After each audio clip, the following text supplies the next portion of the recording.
All right, welcome back. We just talked about how to create templates, and now what we're going to do is create our fixtures. Now, this is an important part because once you get your template right, creating your fixture tells RCPS how your pennant is going to be run. So if you remember from the last video, we created a fixture template, daytime comp for teams, to be used for D1. So what we do is that we select D1, we select the daytime comp for teams, and because there's no finals, we'll click zero finals teams, and we can see it all present nicely here. So it just gives us a view of who those teams are, what the fixture looks like in the finals. And you select the start date because this competition is going to start on the 18th, which will tell us it'll be 6 rounds. We only need to make sure that the grade prefix and the heap day is selected. You may choose to include the dates if you like, but then you click Create Fixture and then presents it like so. Otherwise, instead of having it in that format, have it show like this, and then you would save your fixture. If, for instance, you wanted to skip a date, right? So you'd click From Cal and then click on that, all right? And then click Create Fixture. It's done, it's created the fixture, except it's skipped the 25th of November. We will get rid of that because that's not what we want. And we'll create a fixture and we will save that. D2, we know we're just going to use a random template that suits a team of 6, such as fixture template 5, 0 finals teams, and again, create our fixture and save that. From this screen now, what we can do is that you can actually print a PDF of this. So you can either have it print directly from the printer. What I like to do is that I like to have it, as a PDF before I print it. So I can actually do, I could create the fixture, right, as it is. So what the fixture does is that it displays it like this. Otherwise, if I do a simple fixture, right, it will present it something like this. But because I have the teams selected, right, it'll print out a bit differently. So we can see here, the ones that I just printed are the D1 ones. So if I did D1 fixture, and it pops up on my screen, we can see it present as so, and it could have the teams on the side and who's in those teams, which, if you wanted to take that away, all you have to do is just deselect teams and then click on fixture, right? And then you can see the updated printout. Now, it pops up. Now, this is my computer being slow now.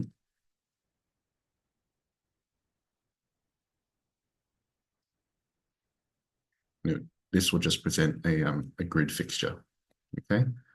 Otherwise, you can, my preference is a grid fixture. So what it does, it tells you, it presents the template, right, on the bottom and tells you the rounds. And then it's got all the teams at the top here. So then all you have to do is you just have to identify your team, and then you know who's going to play. And this is quite a very nice format to have, in my opinion. Okay.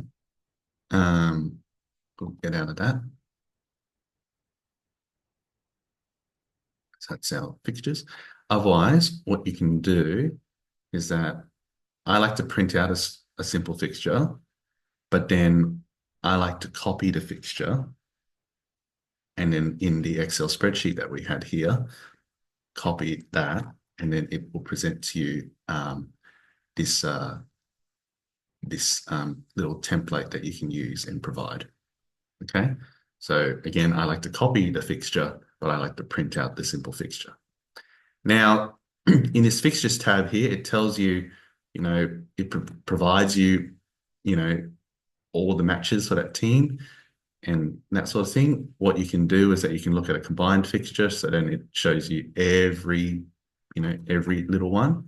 Otherwise, you can do an all team fixture and it breaks it up by the team. So, for Spock and Tipster, then it tells you who it's playing, etc. Once we start to add results in, then all of these will start to populate. Otherwise, if I only want to look at, what's coming up next week, then I can see that these are the ones for D2. I look at the combined fixture, and I can see D1 and D2. So these are the matches that are all being played for next week. Okay. So pretty much that fixture has been created, because if I was to go into match scores now, it's all ready to go. So if I click on, it's all ready to go. Doubles, we can see that our doubles template here, it's ready to go best of 7. And if I was to look at my score sheet and see what it looks like for if I was to get a pennant again, and like I was to print out a score sheet for this round, I can have a look and see how those score sheet settings would work.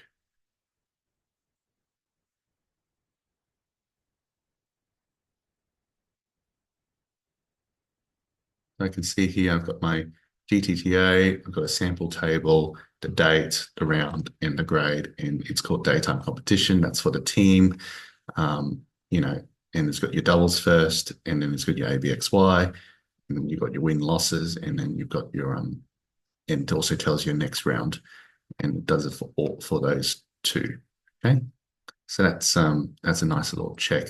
And then if you don't like how that looks, then you can always go to score sheet here, and then you can fiddle around and let's say, oh, well, maybe I want to have a larger table number, or I want to have a larger dates, or, or that sort of thing. Or maybe I want to include, have points in my calculation, which I think is not necessary. So we don't need that. And again, make sure that you have the template that you've selected, because then it'll be easier to tell. Okay. So we know that once we've created our fixture, match scores are ready to go. Okay. So we can see for D1, we got our 6 rounds, and we got for D2, then we've got, our 10 rounds.